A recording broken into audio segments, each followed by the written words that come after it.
நம்ம வந்து ஒரு நிறுவனத்தில் வேலை பார்த்துட்டு இருந்தோம், சடனாக அரசியலுக்கு வந்துட்டோம். ஒருவேளை அப்படியே அந்த நிறுவனத்தில் வேலை அப்படியே போயிருக்கலாம், ஒரு லைஃப் வேற மாதிரி இருந்திருக்கும்னு இல்லை அந்த நினைச்சிருக்கீங்களா? மாதிரி நான் நினைக்கல. காரணம் என்னென்னா, அந்த நிறுவனத்தில் நான் வேலை பார்த்தா நேரம் ஒரு பெரிய எக்ஸிக்யூட்டிவாக இருந்திருப்போம். அல்லது எங்கேயாவது வெளிநாட்டில் ஒரு பெரிய கம்பெனியில் சீனியர் மேனேஜ்மெண்ட் பொசிஷனில் நேரம் ஒர்க் பண்ணி அநேகமாக இந்த நேரம் நாங்கள் ரிட்டையர் ஆகிற ஸ்டேஜுக்கு வந்திருப்போம்.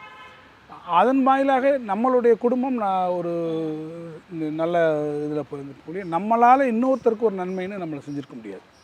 ஆனால் அரசியலில் வந்ததன் காரணமாக அரசியல் பொறுப்புகளை நம்ம ஒரு சட்டமன்ற உறுப்பினராக அமைச்சராக இருக்கும்போது நம்மால் மற்றவங்களுக்கு ஒரு நன்மையை நம்ம செய்ய முடிஞ்சது.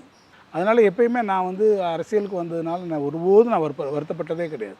இதன் வாயிலாக எத்தனையோ பேருக்கு நம்ம உதவி செய்யக்கூடிய வாய்ப்புகளை தனிப்பட்ட முறையில் பண்ண வாய்ப்பு இருந்தது, ஒரு ஊருக்கு பண்ணக்கூடிய வாய்ப்பு வந்தது, திட்டங்களை நிறைவேற்றுவதில் நம்ம பங்கெடுத்து கொள்ளக்கூடிய வாய்ப்பை அன்றைக்கு கலைஞரும் இன்றைக்கு நம்முடைய தளபதி அவர்களும் நமக்கு கொடுத்துருக்குறாங்க. அது ஒரு பெரிய சாட்டிஸ்ஃபேக்ஷன் எனக்கு.